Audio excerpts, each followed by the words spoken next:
What's up, going on, legends? Welcome back to the channel. In today's video, I'm going to be bringing you guys a quick mission guide for the tier 3 Black Moss mission known as Substantial Finding. But before we dive into it, if you guys do enjoy this content at any time or find this video helpful in any way, make sure to show your support for the channel by going down below and smashing that like button. Go ahead and throw an easy goal of 100 likes on today's video, as well as if you guys like to find our way back to the channel for more Call of Duty content, make sure you guys do it that subscribe button alongside that notification bell so we don't miss you in future videos. This mission does consist of 3 parts. However, part 1 is actually broken into 2 parts, and it will require Mazrah and Ashika Island. So we will be covering part 1 kind of twice in this one. It'll be a little bit out of the ordinary, but it'll make sense when we go through it here. But part 1's asking us to take 2 tracking devices from the town center or Sharim past dead drop. First, we're going to go over to Mazrah, and of course you guys are going to be wanting to go to the Sharim dead drop. But before you guys want to head over to this location, you're definitely going to want to stock up on plates, as this can be a hostile area, and sometimes you will run across multiple tier 3s just trying to get to this dead drop. But either way, you're going to want to work your way up the hill from Akhdar village toward Sharim pass, as this is probably the easiest way to get to the dead drop, and you guys can avoid most of the enemies by going this way. You guys will of course have to eliminate some along the way. However, you guys will work your way up the hill. Basically, Sharim pass has these like levels to it. You're gonna need to basically get up to the top level of Sharim pass. Once you get high enough up, there will be a ladder that goes up, and once you get to the top of the ladder there, you guys will see the dead drop. And of course, I will show you guys the location of this on the map. But once you guys make your way up there, you guys will then be able to open this up and grab the tracking device, and part 1 will be complete. Now, part 2 is asking us to plant a tracker on the top of the submarine at Hafid Port. Now, this isn't going to be underwater like you think it might be, unlike the one that's over on Ashika Island, which is underwater in the waterways. So you guys are going to want to head over to the Hafid Port. Now, you guys are going to want to go to the northern side of Hafid Port. Usually there's that stronghold location there. It might not be there in the run that you have. However, there are the large blue warehouses. The one to the right is going to be the proper one. It is fairly large. You guys will know you're in the right one because you guys will basically go into it, and you guys will see the giant submarine inside this building. Now, this one isn't underwater again like the island. So basically, you're just going to find your way over to this warehouse. You're going to go inside. You're going to clear a few enemies possibly inside it, and then you guys are going to want to climb up on top of the submarine. And then you guys should see a little bit towards the front a queue to then place this tracker. You guys will then place the tracker down,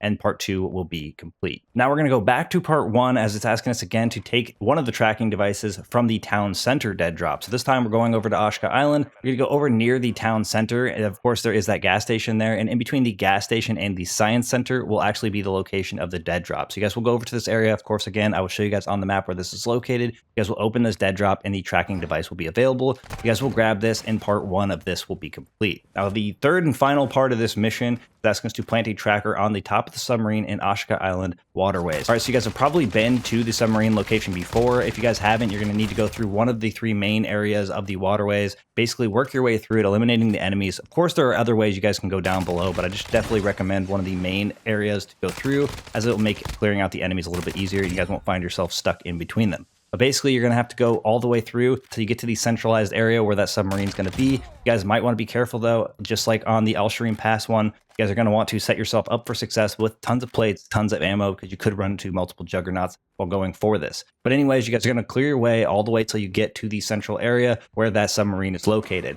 Once you've cleared the area out, you guys will then be able to jump on top of the submarine. And similar to the second part where you guys jumped on top of the submarine over in Hafid Port, you guys will jump on top, and you guys should see the queue to place this tracker down. You guys are going to place this tracking device on the submarine in the waterways, and the last and final part of this mission will be complete. Now, that's going to wrap things up for today's quick mission guide. Thank you guys for all the support in today's video, all the support on the channel. I look forward to seeing y'all in the next one.